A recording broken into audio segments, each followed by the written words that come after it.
Ok, on commence. On va essayer de faire dans le format. Je vais essayer de faire fil directeur. Anna va essayer de faire mouche du coche. C'est ça. J'ai le profil. Donc, le sujet. Je ne peux pas être sur l'estrade. Le sujet du jour, c'est Open Agile Adoption. On en parlera juste un peu plus après. D'où ça vient ce terme qui en fait la promo. T'es qui, Pablo? Pablo. Voilà. Bienvenue dans cette session très open. Voilà, on travaille avec Pablo.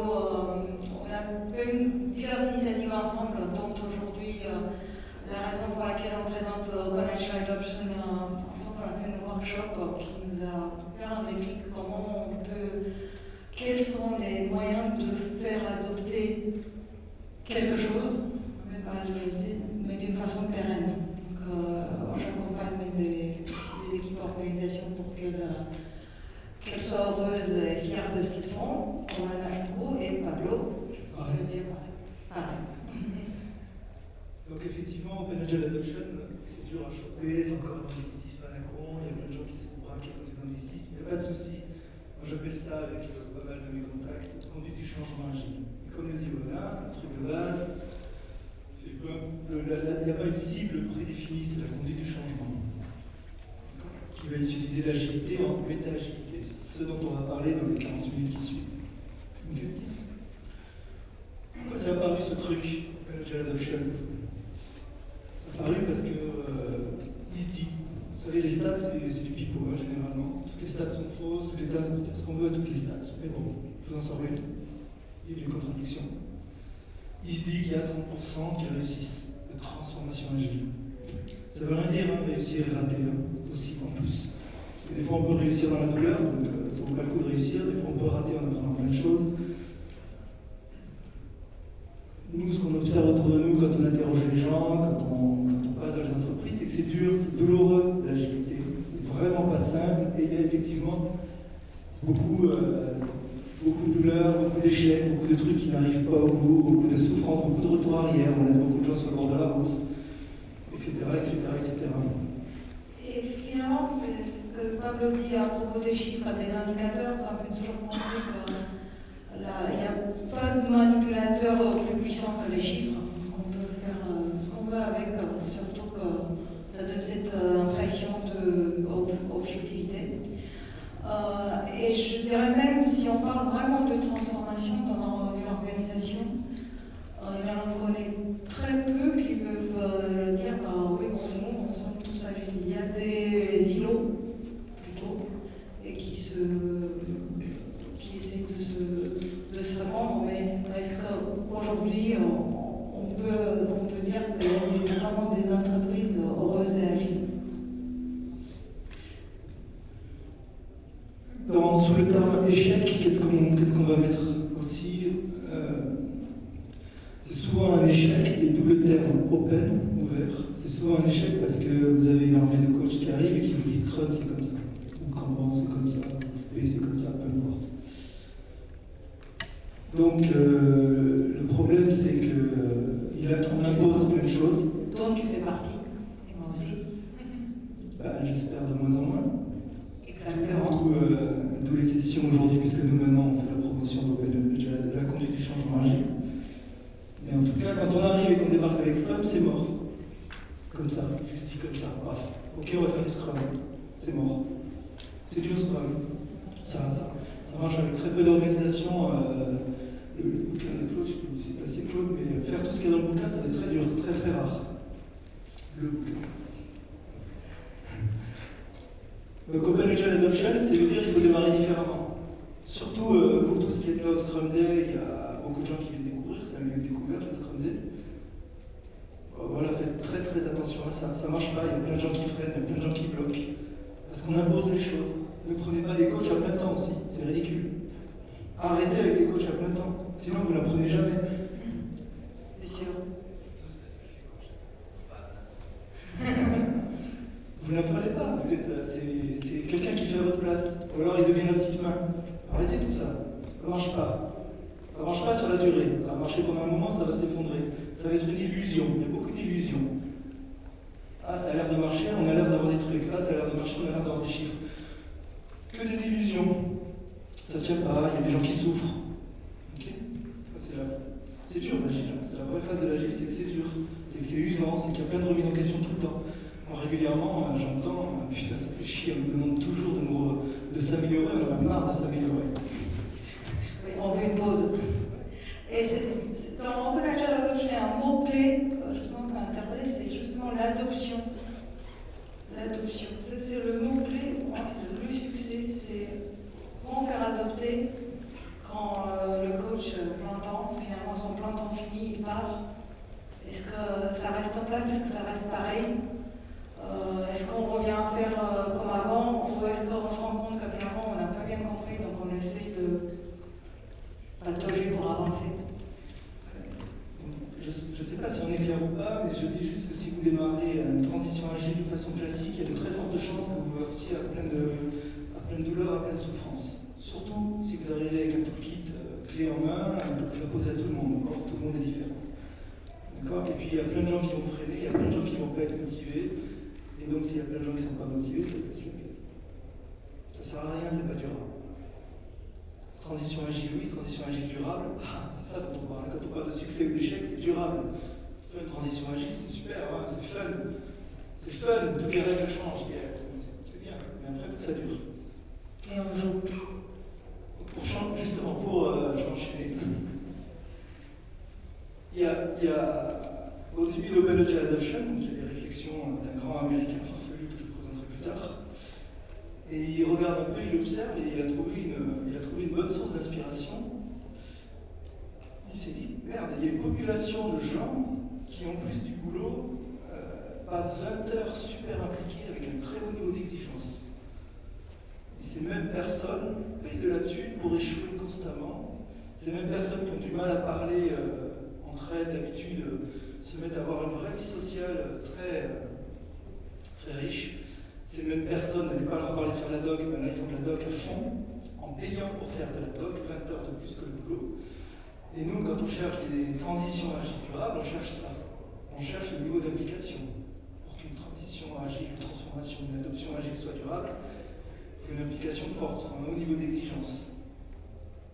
C'est ça qu'on va rechercher, c'est ça dont tout le monde se plaint. Allez, on fait du Scrum, ouais, non, j'ai pas envie, ouais, faites des projets, ouais, non, mais pourquoi tu l'as pas fait ça? Ouais, je l'ai pas fait parce que... Il faut vraiment qu'il y ait une adoption complète qui se fasse. Pour qu'il y ait une adoption complète qui se fasse, il faut ce niveau de motivation, il faut ce niveau d'application. Ah mais elle a donné la solution, je vais vous poser la question. Ok, c'est qui ces gens? Ces gens, c'est les joueurs de jeux vidéo. Ces gens, c'est mon fils. Mon fils, moi je reçois un bulletin scolaire, Mathieu, il est bon élève, mais sur le bulletin scolaire, il y a marqué, bon, Mathieu est bon élève, mais franchement... s'il s'appliquait un peu plus, ce serait très bon. Bon, Mathieu, j'ai un truc à te dire. Et puis, attends, papa, là, je suis en train de finir ma tour à Minecraft. Et tu comprends, les deux côtés ne sont pas exactement de la même façon, puis les couleurs ne correspondent pas, donc il me faut un peu de temps pour bien finir ça. Ok, c'est ça. Vous voulez réussir les transitions, les adoptions, vous voulez réussir... Il faut cet engagement-là au départ. D'accord? Donc, comment ça se fait que... Quand on arrive et qu'on débarque avec des trucs, on le subit, et comment ça se fait que cette population de gens soit complètement investie? Donc ça va être durable. Deux choses. Tu laisses le faire? Parce que je vais continuer un peu dans ce que tu disais à propos de l'implication et de la motivation. C'est quand on avait parlé justement avec le grand américain, donc tu vas farfelu, que tu as présenté tout à l'heure.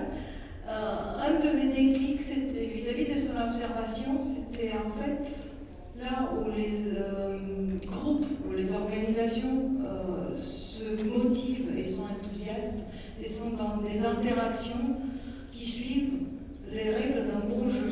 Moi, je pensais plutôt aux jeux de société.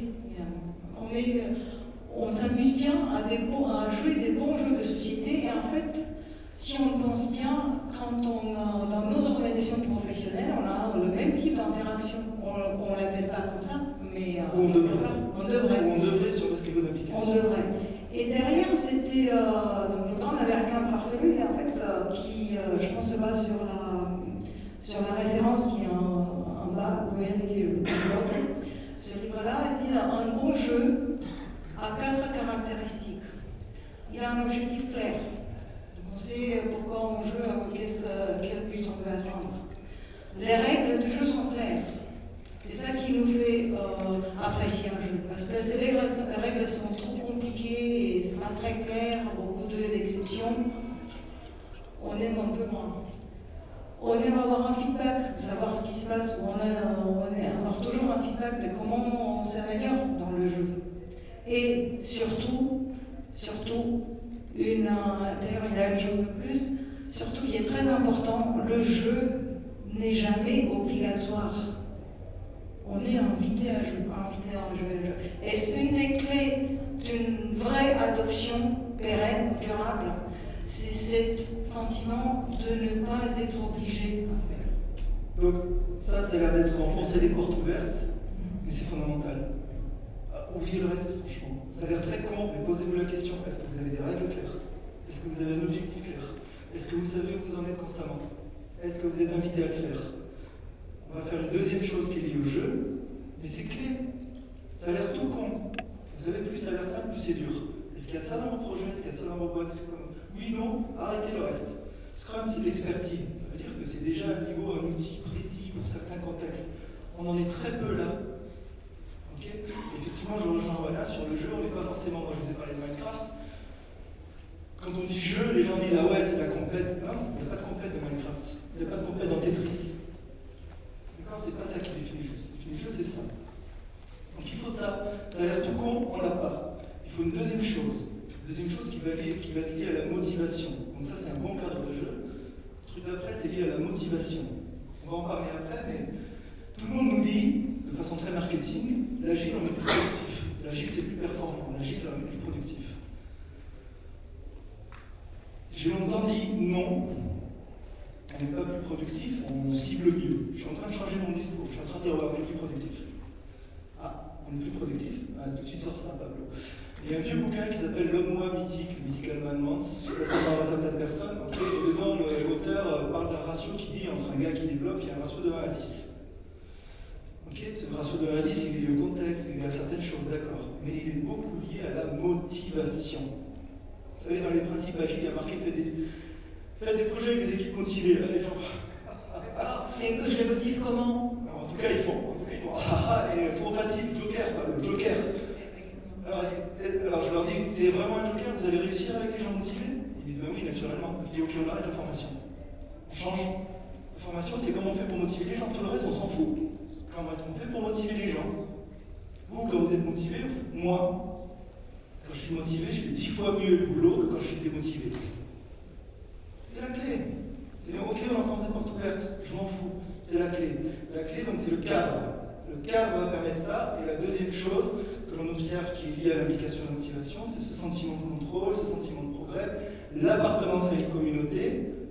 Et le quatrième, ah oui, il y a quelque chose qui nous dépasse. Okay. Quand on demande 10 projets à la fois aux des équipes, ils n'ont pas de sentiment de progrès. Peu importe qu'ils avancent sur les listes, il n'y a pas de sentiment de progrès. Quand on vous balance une équipe, je parle informatique, là, même si c'est pas forcément l'informatique, mais quand je balance une équipe Java dans un environnement .NET, ils n'ont aucun sentiment de contrôle. Quand on ne réussit pas à joindre le gars qui est responsable du produit, il n'y a pas de sentiment de contrôle, ça ne peut pas marcher la motivation. On se chope à un ratio de 1 à 10. On n'a pas de problème de thune, on n'a pas de problème de délai, on a un problème de clarté de l'application. La motivation, c'est. Attention ce qu'on appelle un mot valise. On l'a beaucoup transformé dans un mot valise. Je pense qu'on motive personne. On crée un cadre dans lequel les personnes deviennent eux-mêmes motivées. Jamais motivées ni avec des gadgets, ni avec le fouet. C'est un cadre qu'on. Enfin, d'accord. Ok, pas le miracle, ça. C'est un cadre dans lequel les organisations, les équipes deviennent elles-mêmes motivées. Et comme tu disais, c'est le sentiment de contrôle. Parce qu'on peut dire contrôle, on revient au contrôle. Non, c'est qu'on est quelque part maître de notre destin. On sait pourquoi on fait ce qu'on fait.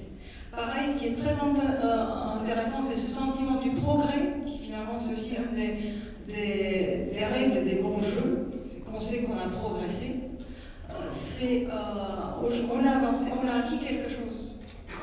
On est plus satisfait, justement, auto-motivé, si on voit que nous avons acquis quelque chose, il y a un avancement qui est fait.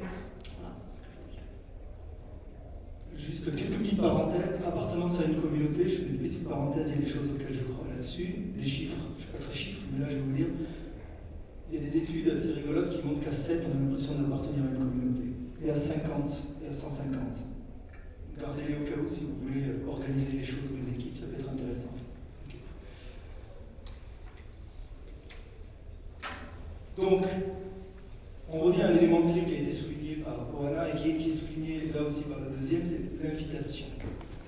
L'invitation, ça aussi, ça a l'air super tarte à la crème. Okay. Je passe directement au suivant. Ça a l'air super tarte à la crème, mais c'est comme ça que les choses deviennent fondamentales. Okay. Vous obligez les gens, très bien.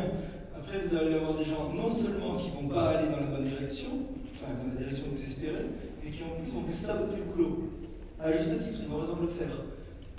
Donc, l'invitation, c'est fondamental. Je le redis, ça a l'air tarte à la crème.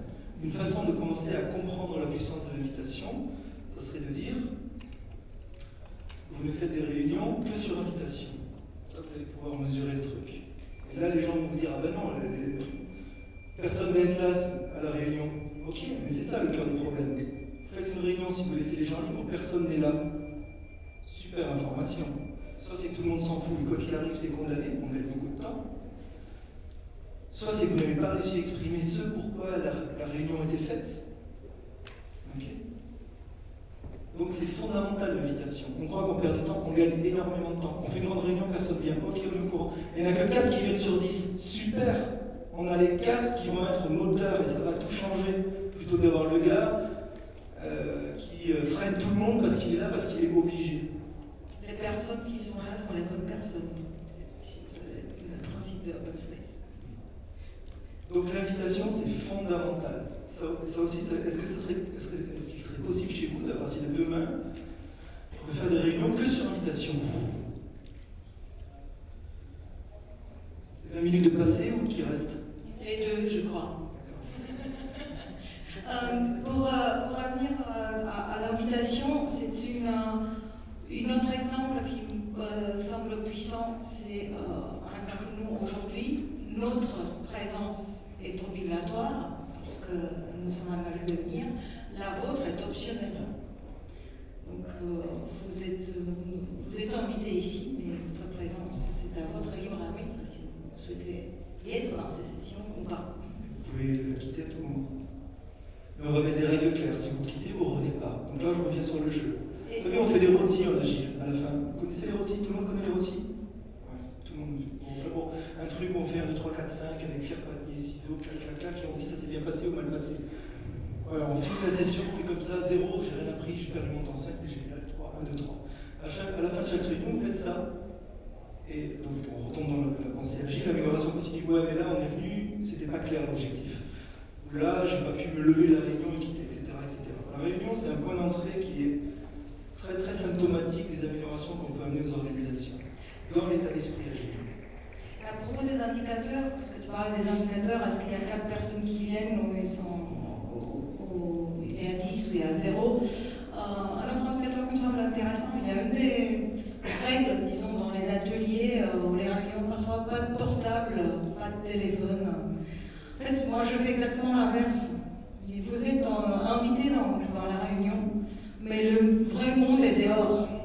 Donc, si vous avez besoin de consulter votre téléphone ou il y a une urgence, je reconnais votre urgence. Et puis, si tout le monde consulte son téléphone ou travaille sur son ordinateur pendant mon atelier, c'est un bon indicateur pour moi de l'intérêt de l'atelier.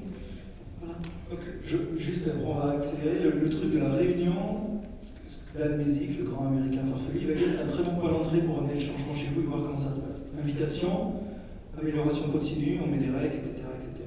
Et ça coûte rien, vous pouvez le faire dès demain. Ok, donc Dan Mesic, Open Agile Adoption, vous aurez des liens si vous voulez. Américain farfelu.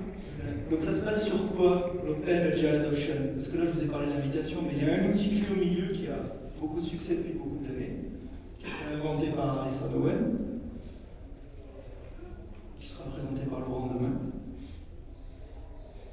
qui est l'open space. Donc, si vous voulez, on a une idée de fond qui est, de toute manière, il faut impliquer les gens. S'ils ne sont pas impliqués, on va aller dans le mur. On va les inviter. Okay, on va les inviter, puis on va faire des boucles de feedback. Très bien. On doit mettre un cadre qui nous met dans un cadre comme un jeu. Des règles claires, des objectifs clairs, de l'invitation, du feedback, de façon à un sentiment de contrôle, un sentiment de progrès, l'appartenance à une communauté, quelque chose qui nous dépasse.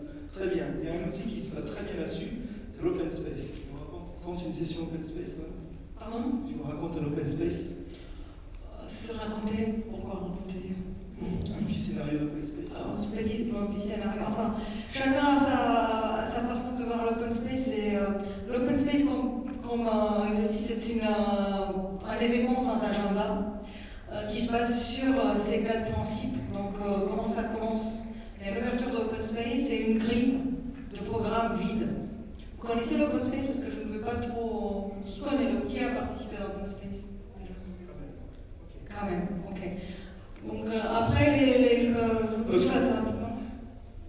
Juste, vous le connaissez un open space comme on va le faire demain au Scrum Day, vous le connaissez dans des événements type Agile ou autre. Là, ce qu'on est en train de vous proposer avec Open Agile Adoption, c'est que vous faites dans votre entreprise. Au lieu de démarrer Scrum demain, au lieu de démarrer Kanban demain, au lieu de démarrer XP, vous prenez un thème. Le thème, ça peut être l'agilité. On trouve que l'agilité est intéressante, comment on fait chez nous dans l'entreprise. Ou alors le thème, ça peut être le métier et les techos ne savent pas bosser ensemble. Ok, on réunit tous les métiers, tous les techos, on fait une journée d'open space. Alors là-dessus, justement pour les journées à l'entreprise, ce que il semble bien, ce qui a marché quand je l'ai mis en place, c'est d'avoir un thème de open space. Ne laissez pas trop au thème de l'agilité en général. Quand on a un thème, ça canalise, ça fait partie de l'objectif. Donc chaque bon jeu a des critères. Donc un, c'est l'objectif, faire un thème. Je ne sais pas comment je gère le métier, la relation avec les démos, etc. Et puis, je veux qu'il y a beaucoup d'énergie quand on canalise un peu le sujet. Voilà. Comment ça se passe? On est en train de vous dire qu'il faut inviter les gens. Ok, on fait une journée sur le thème. On a un gros problème avec les grands comptes et le produit et l'IT. On fait ouverture du thème par le grand chef, très important. Si vous faites un open space en entreprise pour amener le changement, si il n'y a pas le grand chef, c'est mort, personne n'y croit. D'accord? Ok? On va faire ce qui va se passer demain, on va faire ce qu'a énoncé, voilà, un marketplace. Marketplace, ok, vous avez 60, 80 personnes, demain il y en a 200. Vous avez 80 personnes, vous essayez de faire des groupes qui ne sont pas trop gros, vous essayez de faire 10 espaces dans votre entreprise. Ok? Vous prenez les gens un peu à l'avance de ce qui va se passer. Vous mettez des contraintes. Parce que sinon les gars ils vont arriver et vont dire ouais ça faudrait que j'ai 50 000 € de plus par semaine pour le budget. Okay. Ou alors, oui mais en fait c'est pas notre faute, c'est la faute du client final. Ok, on s'en fout de tout ça, c'est peut-être vrai, mais aujourd'hui pour que ça soit réaliste, on se met des contraintes. Vous savez, des règles claires, un cadre. La contrainte c'est souvent budget équivalent. Quand je le fais c'est souvent un budget équivalent. Quand je le fais c'est souvent adhérence faible avec l'extérieur. Ok, d'accord, il y a des problèmes avec le support, il y a des problèmes avec tel groupe, mais là on est métier tech, qu'est-ce qu'on peut faire entre nous? Et on a une journée et on a l'accréditation du grand chef qui va nous dire tout ce que vous avez proposé, je vais le mettre en œuvre. Il ne prend pas de risque, contrairement aux apparences. Il ne prend pas de risque parce qu'il met des contraintes. Le seul vrai risque qu'il prend, c'est de finalement renier sa parole et de ne pas le mettre en œuvre. Et là, c'est mort au niveau confiance. Vous pouvez oublier. Le mieux, c'est de ne pas le faire que de le faire comme ça. Alors sur ça, j'ai une remarque justement d'un manager qui m'a surpris de Open Space, avec lequel on a travaillé. C'était de dire en fait, maintenant je m'appuie tellement sur l'intelligence collective parce que finalement, les décisions qui sont prises collectivement, je ne risque rien. C'est intéressant. Vous expliquez les règles, vous expliquez les contraintes, la journée démarre, il y a cette fameuse place de marché au mur, et on va demander aux gens qui sont concernés, c'est leur vie de tous les jours, de dire moi je pense que ça serait bien de faire ça. Enfin, il vient là et il fait moi ce que je vous propose les gars, on va tous ensemble, métier IT, au début ça se mélange pas trop, après ça se mélange, moi ce que je proposerais c'est qu'on réfléchisse sur ce truc-là qui nous fait chier tous les jours. Ok, je vais le mettre là au mur, à tel endroit. Comme j'ai le courage d'être le premier à lancer un sujet, je vais le mur vide. Le gars qui est le dernier, il a peut-être moins de place. Et on va se donner 4-5 slots d'1 heure où on va brainstormer là-dessus. Dans les contraintes, il y a aussi arrêtez vos invocations, arrêtez vos imprécations. On vous demande quelque chose de mesurable et d'atteignable à la fin. Enfin, après, c'est une façon de faire, hein. Faites comme vous voulez. Okay. Et donc, régulièrement, toutes les heures, dans certains cas, dans celui que j'utilise, on a des restitutions. Donc, on reparle de Scrum un peu, juste parce que là, c'est quand même tout ce que vous avez en tête quand vous venez au Scrum 2. Pourquoi pas Scrum? Et peut-être que le bon démarrage de Scrum, c'est le faire en open space. C'est-à-dire que vous faites une formation autour de Scrum, vous faites peut-être 1 ou 2 mois d'essai, puis vous faites un open space. Vous dites, ok, qu'est-ce qui marche bien, qu'est-ce qui marche pas bien, qu'est-ce qu'il faut changer, qu'est-ce qu'il faut qu'on fasse. Et toute la journée, on y réfléchit, et il y a des choses importantes qui vont arriver. Quand j'enchaîne, je continue un peu longtemps là. Qu'est-ce qui va être important? Donc je vous ai dit, il faut que le grand chef l'ouvre, sinon c'est pipeau. Il faut qu'il ait des contraintes, sinon c'est pipeau, le grand chef ne va pas vouloir. Il faut que le grand chef ferme en disant, j'ai bien entendu, on a fait toute la liste. Ok. Ce qu'on va faire, on va le formaliser sous forme de PDF le jour même et on va l'envoyer à tout le monde. D'accord? Il faut que ce soit mesurable, il faut que ce soit atteignable. Il faut qu'il y ait un autre Open Agile Adoption dans les 6 mois. Parce que sinon, on a l'impression de faire un brainstorming, pour faire encore un brainstorming, et puis ça ne donnera rien. On se met des points régulièrement tous les 6 mois. Donc il y a une sorte de gestion du changement, parce que ça nous met un peu en vrac. C'est bon, on peut essayer. On peut essayer finalement, on a une boîte de 6 mois. On peut essayer, on est libre, on peut revenir en arrière. D'accord? Oui, ce que je veux dire juste, je fais plus une fois par trimestre, parce que ça donne un sort d'avancement, on ne peut plus rythmer, mais bon, sinon c'est un peu la même chose. Et puis je me suis fait inspirer quand je suis une fois tous les 3 mois, il y a un rythme en France, là j'ai eu une inspiration quelque part par Laurent, qui est les vacances scolaires. C'est ce que dit Daniel aussi. Et puis finalement, en France, on a des vacances scolaires à peu près tous les 3 mois. Donc, du coup, je trouvais ça intéressant de rythmer les open space et donner le sens d'avancement, encore une fois, toutes les 3 mois. Autre chose importante que j'ai oublié, il faut qu'il y ait une liste bouffe et boisson. N'oubliez pas que c'est basé sur l'invitation. Personne n'est obligé de venir à ces journées-là. Personne n'est obligé d'avoir des idées. Personne n'est obligé de participer au brainstorming. On peut être là et déambuler entre les groupes et bouffer des chips et boire du coca ou autre chose. Toute la journée. Ok? Il n'y a pas de problème. Et si vous donnez l'open space, vous devez sécuriser ça. C'est de l'invitation. Ça ne sert à rien de faire autre chose qu'invitation. Ça va être de la perte de temps. D'accord?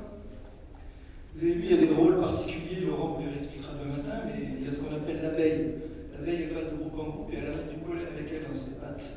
Donc elle met des idées de table en table. Il y a le papillon, le cylindre qui passe de groupe en groupe doucement, on se balade comme ça et on s'en fout en fait. Et tout d'un coup, il y a ce débat qui nous intéresse et on s'implique parce que c'est quand même notre société et c'est quand même nos problèmes de tous les jours. Ça a l'air très con présenté comme ça, je peux vous assurer que c'est super puissant.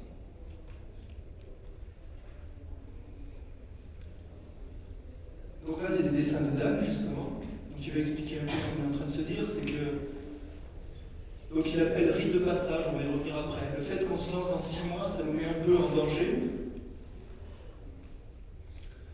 On a besoin d'être rassuré par le fait qu'il y en aura un autre dans 6 mois ou dans 3 mois.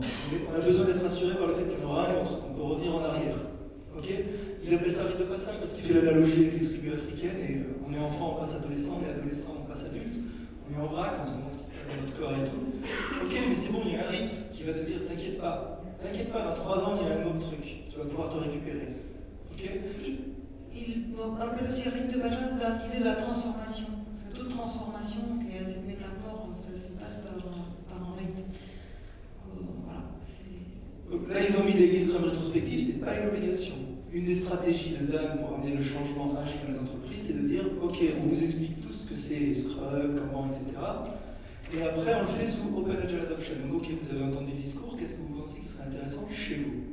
Et on se regarde ça. Mais ça peut être complètement autre chose. Hein. Ça peut être comment est-ce qu'on améliore la qualité, ok, on est groupe support, comment est-ce qu'on améliore la qualité du support grand compte, ok. Et avec le client et en interne. Et on discute. Donc, on a des contraintes. N'oubliez pas, on a des contraintes souvent budgétaires, mensuelles, etc.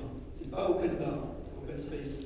Alors, dans le rite de passage, juste, ça me paraissait important de le dire maintenant, Pablo, c'était une des points clés, c'est de créer dans une transformation notre propre histoire.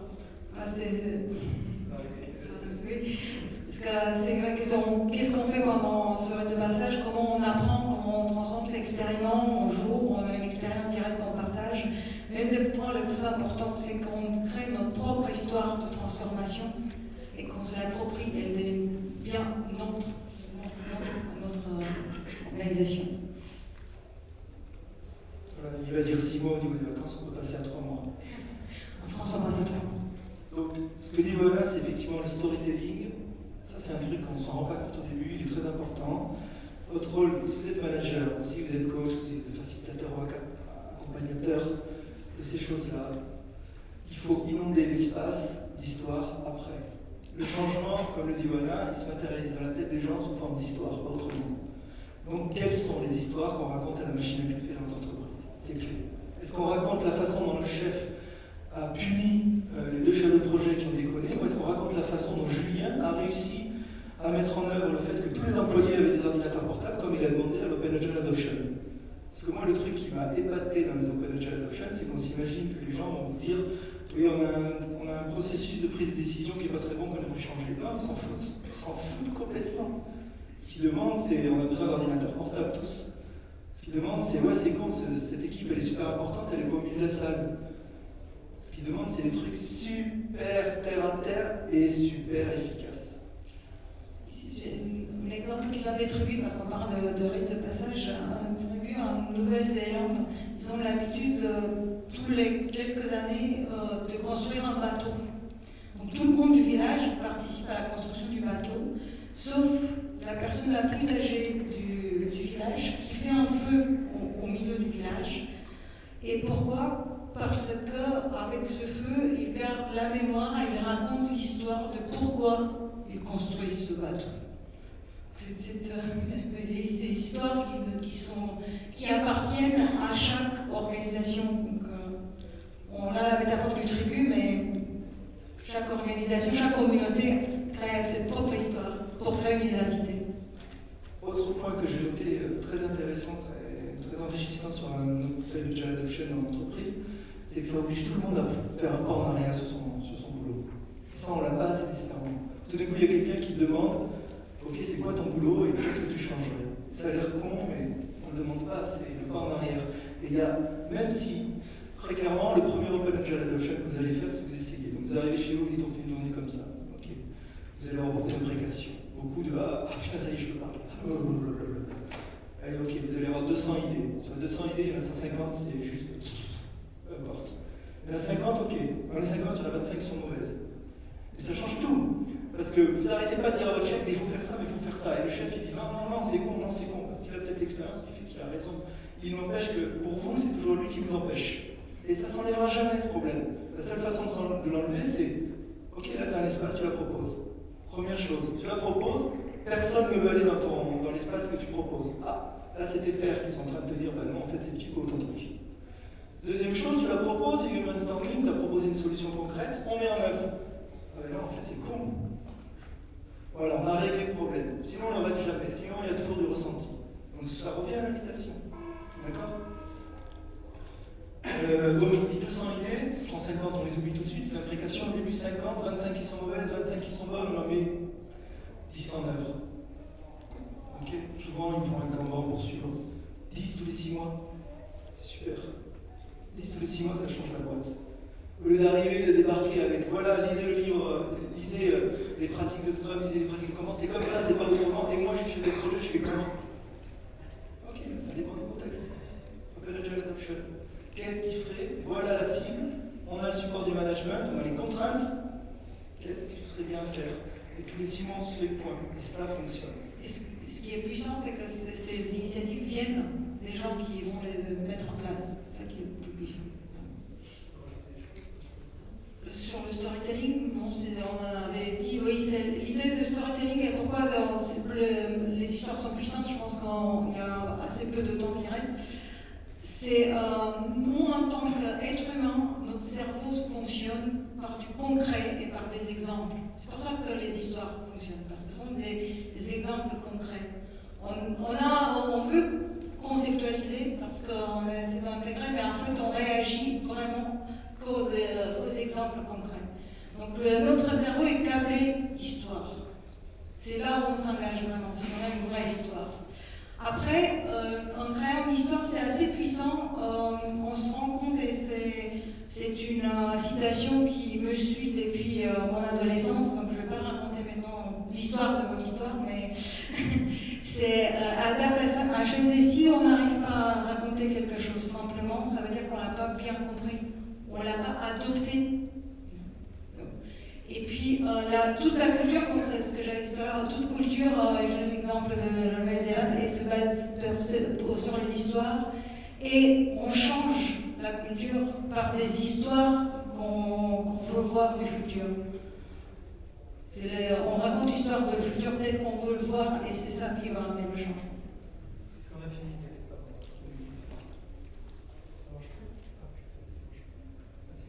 Ça, on en a déjà parlé, c'est le terme technique pour rite de passage, je me mets en vrac, je change. Ok. On arrive, ça aussi c'est un frein. Pensez que quand on arrive et qu'on dit à vos équipes, on passe sur Scrum, ils sont dans la sécurité. Dites-leur, on passe sur Scrum et on peut revenir en arrière. Nous, on n'est pas bon en France pour ça. On passe sur Scrum et on peut revenir en arrière. Ok, mais quand? D'où l'idée de dire tous les 3 mois, tous les 6 mois. Dans 3 mois, on refait le point. Ça, si vous voulez faire un changement qui fonctionne, il faut à tout prix que ce checkpoint, on passe sur Scrum et peut-être qu'on reviendra en arrière. Ça, c'est aussi une autre chose qui est intéressante. Finalement, nous, en tant qu'être humain, on a besoin de fréquence. Finalement, c'est très bien notre métabolisme. Donc, 3 mois, 1 semaine, 2 semaines, 6 mois, on a besoin d'une fréquence dans laquelle on entre dans un certain rituel. Sinon, on crée de l'arythmie. Notre cœur bat fréquemment. Merde. Le dernier point, c'est que tout ça est beaucoup basé sur l'auto-organisation. Okay. Ça, on ne le perçoit non plus pas assez, je trouve, dans les entreprises en France. C'est qu'en tant que système vivant, on est auto-organisé. Donc, comme le dit l'inventeur de l'open space, Harrison Owen, organiser un système auto-organisé, non seulement c'est aussi mort, mais en plus c'est con. Laissez faire les gens, ça marche. C'est le principe même du traitement de la complexité. On met un container, tous les 6 mois on a un point, il y a des contraintes, voilà les contraintes, budget équivalent, voilà les trucs. Faites ce que vous pensez être le mieux dedans. On n'aura jamais autant de performance. Que ce soit la bonne ou la mauvaise solution, vous serez 10 fois plus performant à faire une solution qui est un peu moins bonne mais qui est la vôtre. Vous apprendrez 10 fois plus. C'est ça la clé du truc. Sinon, ce sera toujours la faute de l'autre solution, ce sera toujours la faute de ça, ce sera toujours ça, et on n'arrive jamais au bout et ça ne tient pas longtemps. C'est ça la clé du truc. Si vous êtes gentil, vous viendrez manger des huîtres à Saumur. Ça, c'est Dan, le grand farfelu. Je vous recommande d'aller le lire. Ça, c'est juste. Voilà. Des questions ?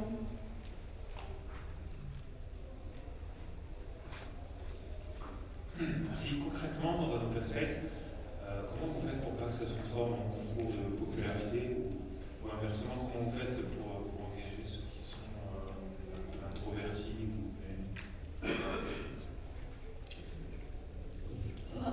Alors, ce qui est intéressant, c'est vrai que, comme disait Pablo, quand on décrit un peu l'open space, c'est comme c'est un élément avec un agenda ouvert, donc on a juste une grille où il n'y a pas de sujet, les gens viennent mettre le sujet. Effectivement, il y a un moment qui est dur, c'est le premier. Maintenant, ce que j'ai remarqué, je ne sais pas si c'est une bonne réponse, donc Pablo complétera, c'est qu'il y a ce premier exemple, c'est un peu comme vous, il y a toujours une personne qui pose la première question, après ça va.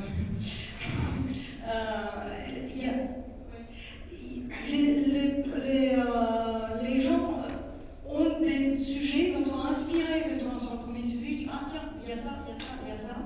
Et puis à la fin, les introvertis, justement, c'est comme c'est sur l'invitation. Ce n'est pas obligatoire qu'ils posent un sujet, mais ils peuvent très bien participer et il y a ces 2 archétypes, le papillon et l'abeille, qui en général, ce que j'observais, ça peut leur correspondre bien, donc personne n'est obligé de participer à quelque chose. Ils peuvent venir et partir. La loi très puissante, la loi de 2 pieds.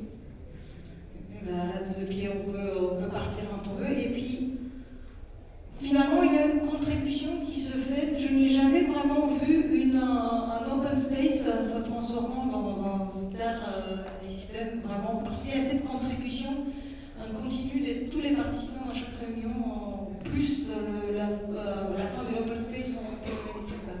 Donc, je pense que les gens changent par l'exemple. Tu peux pas vraiment. On l'annonce au début, on dit attention, il y a les fortes têtes qui vont parler, attention, ok, tu peux pas forcément vraiment l'éviter, mais comme je suis d'accord avec toi là, la chose se mettant en œuvre, tout d'un coup il y a les introvertis qui se viennent là quand même, où ils punissent entre guillemets les extravertis en disant non, je vais pas à cette session. Il y a une très très grande différence entre le premier gouffret et le deuxième. Le premier c'est pour voir, le premier c'est j'y crois pas, le premier c'est il va pas le laisser mettre en œuvre. Et au bout du deuxième, il y a 6 mois qui se sont passés et on a réussi à mettre 6 trucs en œuvre, attention. Et le deuxième, il y a beaucoup moins d'applications, il y a beaucoup moins de propositions, mais elles sont beaucoup plus ciblées. Et au début, c'est on laisse les grands parleurs. Okay. Et puis on se rend compte qu'il y a un espace et on prend. Je suis d'accord avec Manaf, on est assez surpris, ça se passe assez bien. Mais ça va commencer comme ça. Tu l'annonces au début, tu dis, vous ne laissez pas avoir. Il y a les anciens, il y a les nouveaux aussi, il y a les jeunes, les seniors, et il y a les grands parleurs. J'ai une question sur inonder l'espace avec le storytelling. Concrètement, comment ça se passe? Alors concrètement, comment je le fais, c'est poser cette question jusqu'à épuisement. C'est quelle est l'histoire? Comment on construit l'histoire? Et puis on utilise des techniques du storytelling, d'une histoire à des héros. J'apprends bien avec la prononciation. Des héros, et il a un objectif et il y a des expériences qui se font.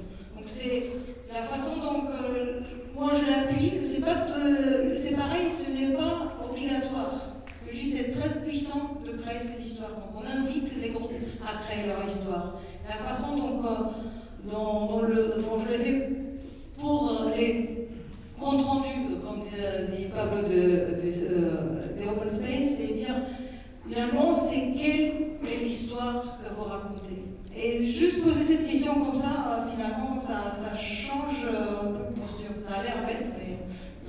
Je parlais a posteriori, aussi beaucoup. A posteriori, tu es manager, tu vas avoir tes équipes, et tu dis, vous avez vu ce qu'a réussi à faire Julien, voilà, tu racontes l'histoire. Tu arrêtes de faire des chiffres, des PowerPoints, vous avez vu ce qu'a réussi à faire Julien, et tu demandes à tous les coachs de dire, qu'est-ce qui s'est passé dans le groupe? Ah, mais dans l'autre groupe à côté, ils ont déclenché ça, et finalement ça arrive au bout, c'est ça. Voilà, tu racontes une histoire. Parce que c'est un motif qui rentre bien dans la tête des gens. Donc inonder, ça veut dire en parler. Parler sous forme d'histoire, parler sous forme d'histoire. Le rôle du manager, c'est de beaucoup passer du temps à parler avec les gens. Et qui parlent sous forme d'histoire de succès. Voilà tous les petits succès. C'est pas les gros trucs qui changent les boîtes, c'est les petits succès. Et ce qui est important, ce que je disais, effectivement, on ne parle pas du Scrum Master, de Product Owner, des achats ou des ressources humaines. C'est Julien, Pierre, moi.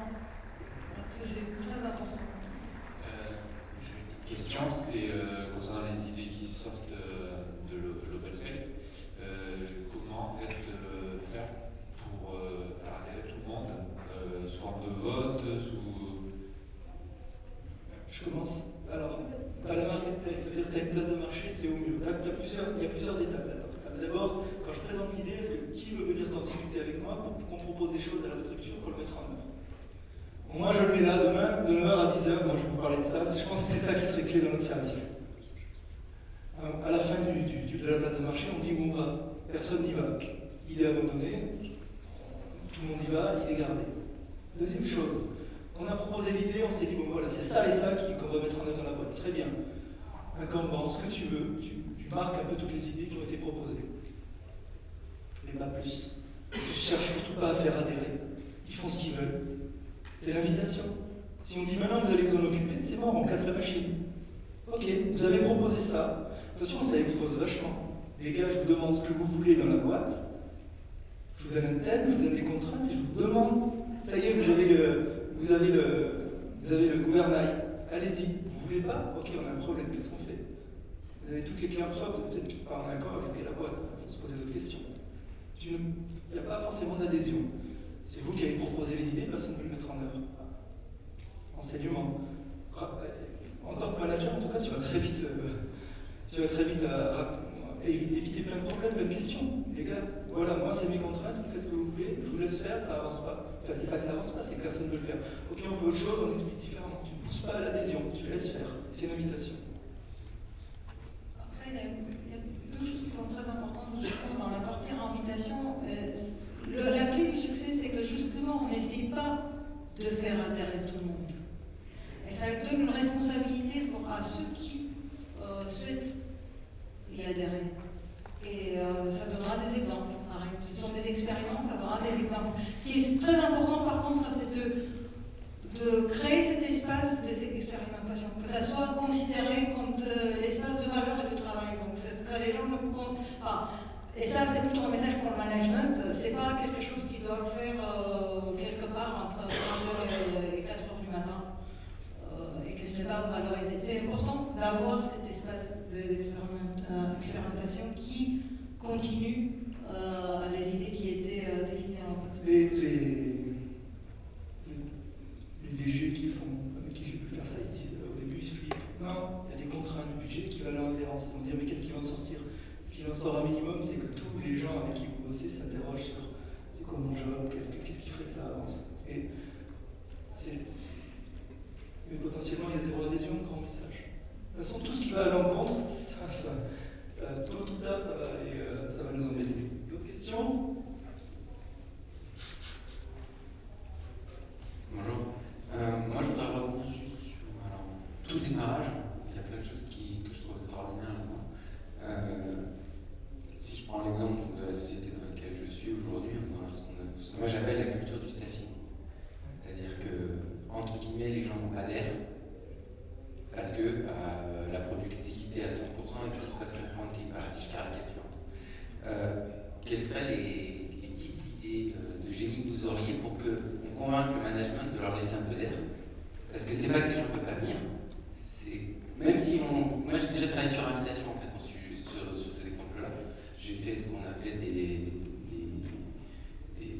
sessions desk ou bureau, on se met à un endroit et puis voilà.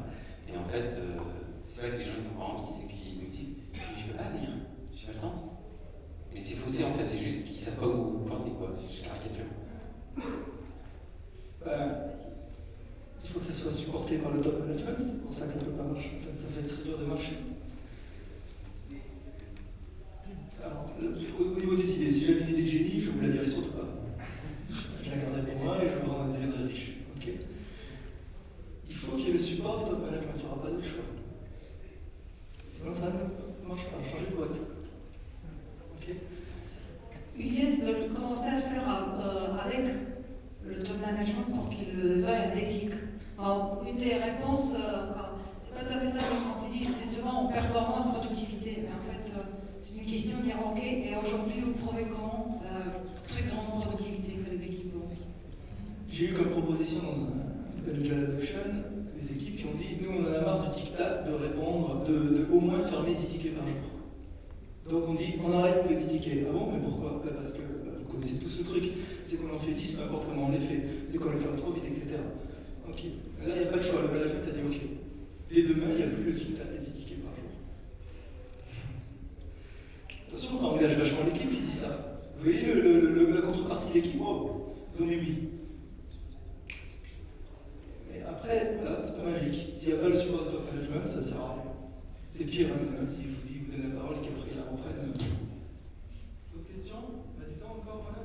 Je ne pense pas, mais 5 minutes. En fait, j'avais une question, mais une seule, je peux aussi suivre la question que tout à l'heure sur le brainstorming.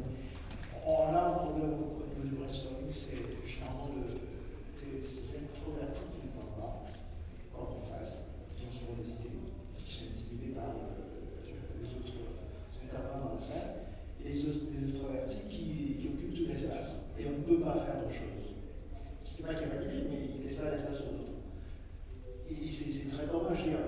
Certains, moi j'ai essayé plus ou moins d'aller vers ce qu'on appelle le brainwriting, dans le sens où on demande aux gens d'écrire, ils ne s'expriment pas, comme ça cache.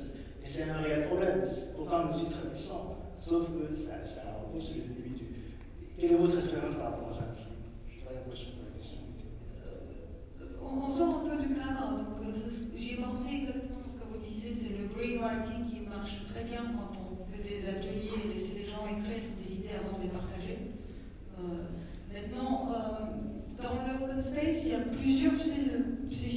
justement d'1 heure ou de demi-heure, etc. Donc, dans lequel chaque groupe peut avoir de 2 à 10 personnes, X personnes, parce que justement sur chaque sujet, personne n'est obligé de venir. On va dans le sujet qui nous intéresse.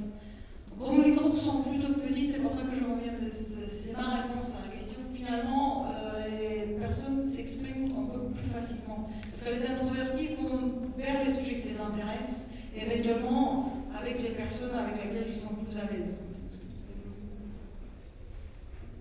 Je dirais juste là-dessus,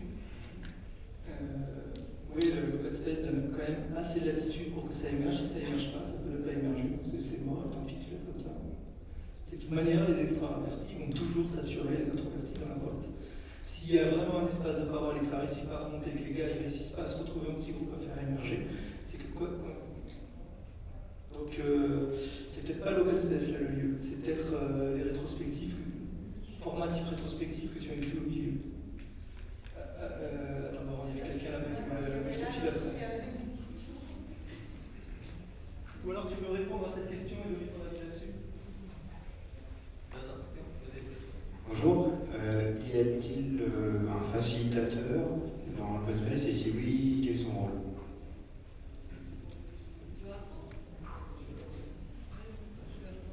Oui, il y en a un, son rôle c'est de tenir l'espace.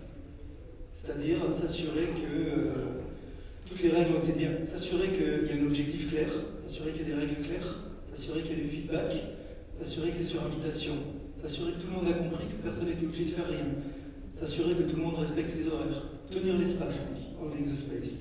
Ok. Et par exemple, par rapport au groupe des introvertis extravertis, il ne va pas essayer de... Non. Pas moi en tout cas. Non, en plus, en open space, si c'est sur une journée, une demi-journée, si on a 10 salles, ça veut dire qu'on a 10 sessions par heure. Enfin, je suis un peu grand. Donc, on ne va pas faciliter chaque session. Comme disait Pablo, c'est un peu maître des cérémonies pour ouvrir l'open space, on dit ça comme ça.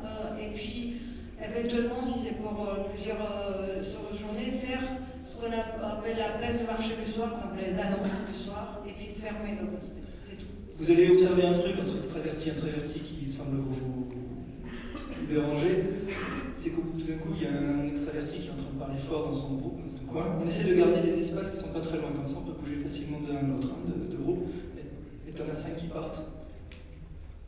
Parce qu'ils saturent tout le monde. Ok, c'est possible. Loi des 2 pieds. Hein. J'ai les 2 pieds, je bouge. C'est pas. Ok, c'est un truc qui vous marque là, c'est pas un problème que l'on rencontre. Ok, très clairement. Je suis désolé, je vais parler chiffres, mais est-ce qu'il y a un ratio entre le nombre de personnes disponibles pour l'open space et le nombre d'espaces à créer? Oui, au-delà de 7-8, ça devient, pour moi, on sature dans les discussions de groupe. Donc 80 personnes, 10 espaces. Ok. Je fais comme ça, parce qu'il y a toujours les papillons qui se baladent un peu partout, qui vont bouffer.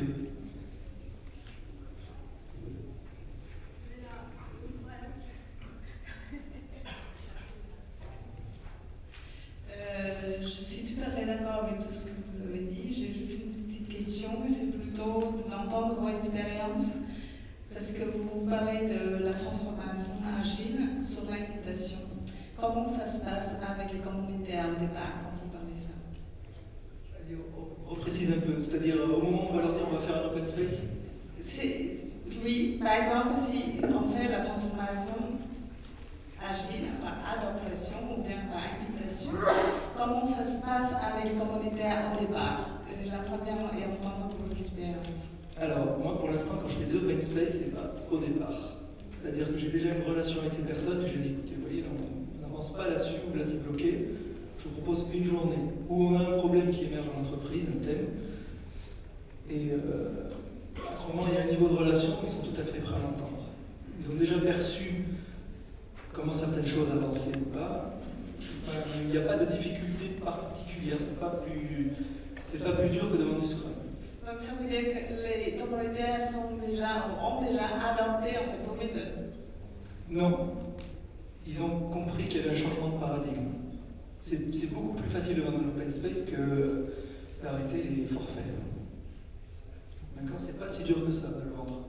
Ce qui est dur, c'est une journée, 80 personnes, calcul. 80 personnes, TJM, blablabla. Merci. Voilà. Une dernière. Vous y allez si vous voulez, il n'y a pas de problème. Puis on est là. Donc venez à l'open space demain. Alors attention, c'est un open space particulier.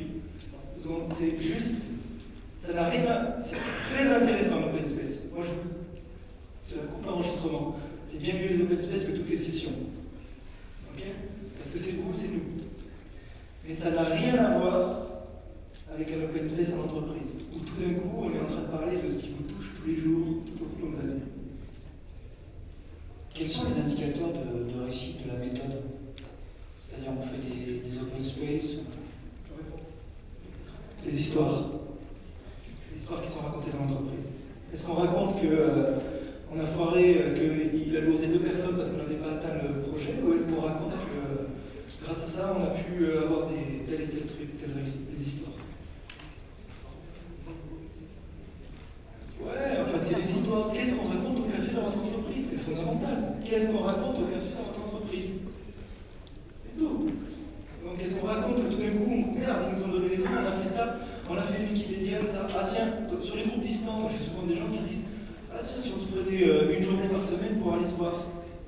Et toutes les politiques à la con qui empêchent les gens de se déplacer dans les boîtes, parce que ça coûte cher, du court-termisme vieux. Des histoires, on mesure avec des histoires. Votre réponse? Non, c'est ça. C'est les histoires que les gens se racontent entre eux. Donc, pas les histoires officielles. C'est exactement. Qui traduisent quelle est la mythologie de l'entreprise, quel est le motif de l'entreprise dans la tête des gens. On retient par histoire les choses. On est capé histoire. On dit voilà.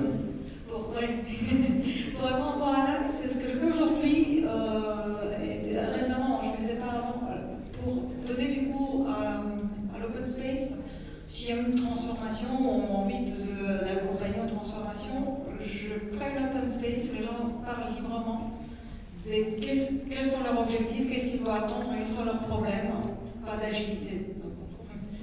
Voilà. Moi aussi, en fait, je fais pas d'open space sur le thème agilité. Je vais peut-être commencer à essayer de le faire pour répondre à l'âne, c'est ça. Je vais commencer maintenant à essayer de vendre à mes clients de démarrer par l'open space. Ce qui finalement, les 4-5 derniers, c'était en cours. Tiens, maintenant, ça peut être un open space sur qu'est-ce que devrait être le produit. Hein,